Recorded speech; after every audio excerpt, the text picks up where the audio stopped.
like in April and May when they would start to flood the rice paddies, these frogs would become a deafening choir every year.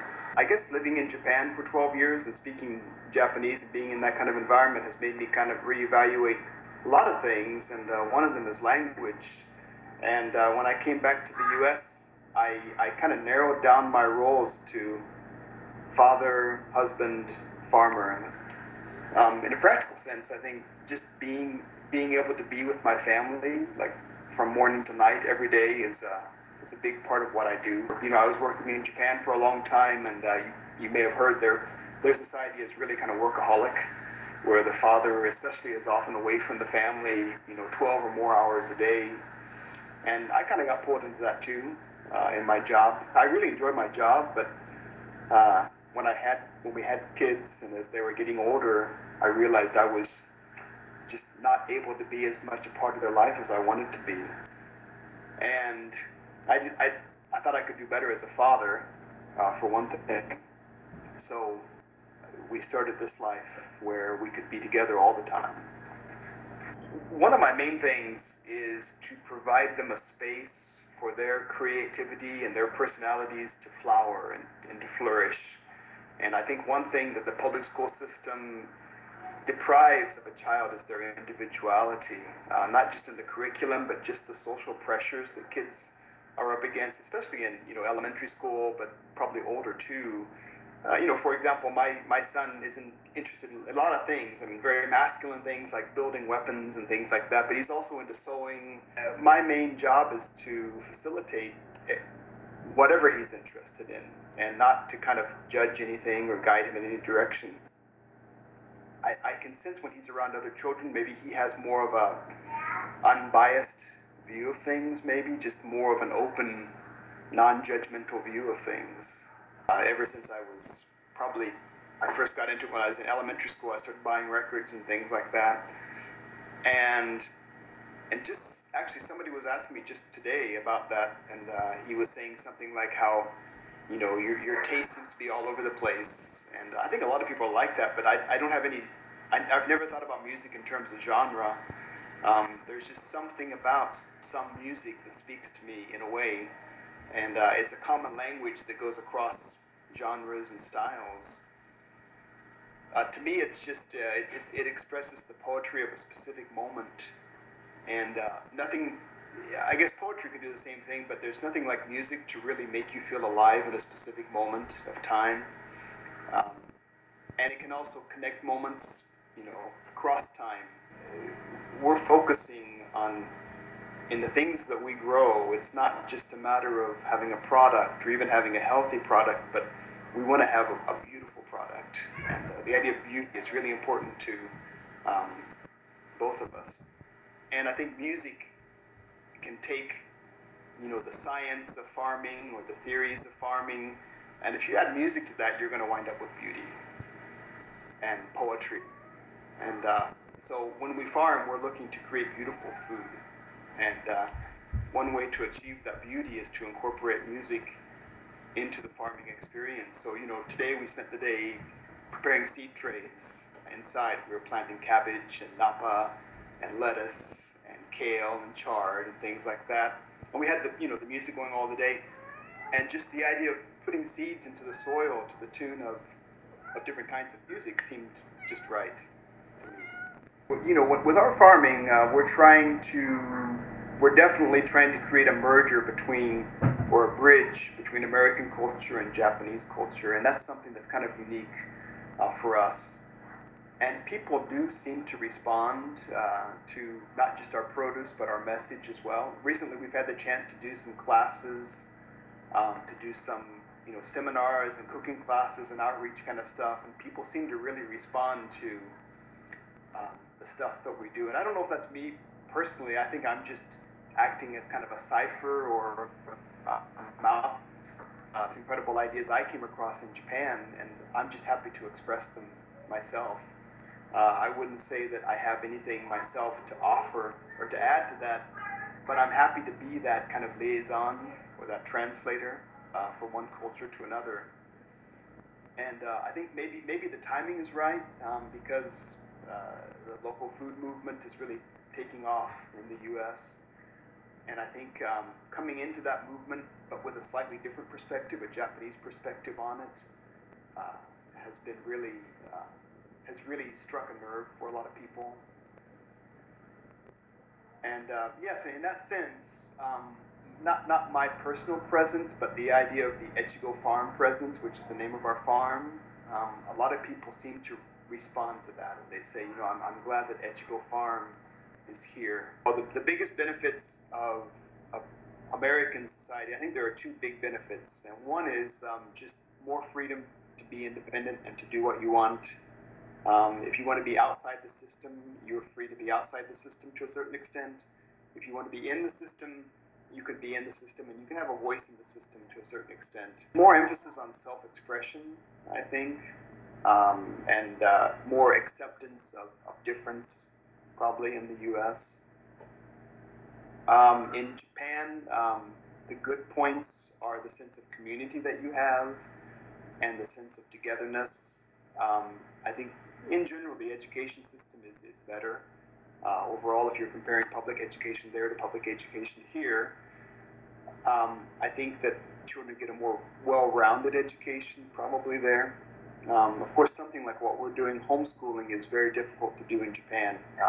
It's almost impossible, actually. We have a pretty good support, community around here. There's a lot of homeschoolers here, and there are a lot of co-ops, and there are opportunities to participate in different classes. I don't know how it is in Canada, but I think in the U.S., Missouri state tends to be a pretty homeschool-friendly state. Of course, the states decide.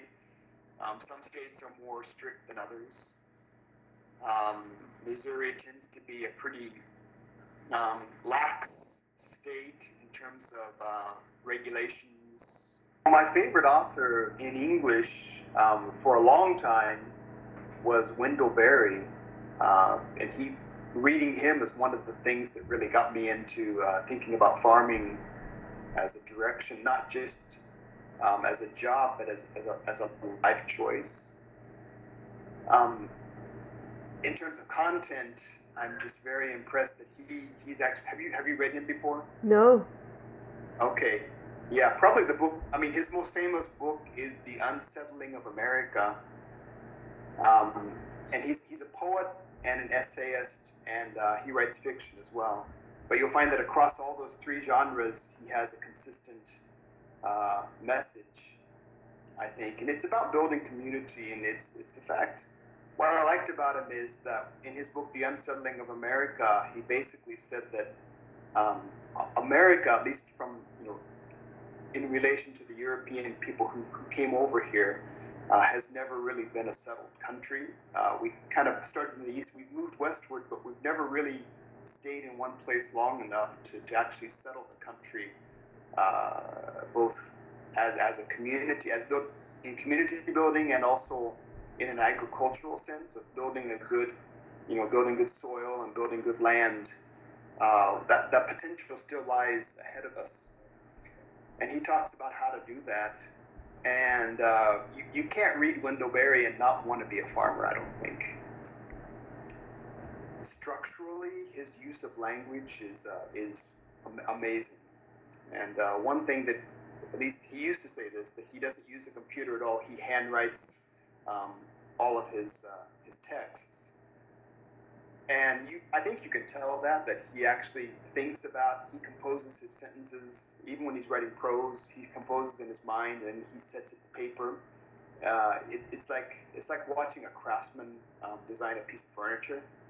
You can tell every sentence is meant to fit together and every sentence is meant to last. And that was kind of a revelation to me, and that's something I strive for in my own writing. When I think about working with words, it's the same as working with a piece of wood, working with creating a fermented food or something like that. It's a fine art.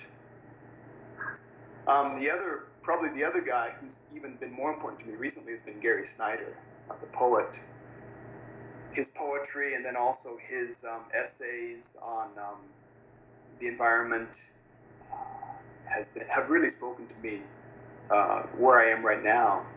And it's funny that once I read Wendell Berry for a long time, and that's what got me into farming. But once I became a farmer, I don't want to say I outgrew him, but I've left some of his thoughts behind, I think, in a way. And Gary Snyder probably speaks to me more where I am right now. Among Japanese authors, there's a guy named Masanobu Fukuoka. He wrote a book called The One Straw Revolution. He was a natural farmer in Japan. He died just a few years ago at 94 years of age. And the book, The One Straw Revolution, I read while I was in Japan. And that's what really specifically got me into Japanese farming. I think I read that book and I realized, this is what I need to do. It's not what I want to do, it's what I have to do. The one that probably is my favorite right now is it's a Japanese animation called, the English name is Princess Mononoke. I lived for about 3 years. I lived for 12 years in Japan, but the last 3 years was really up in a rural mountain area.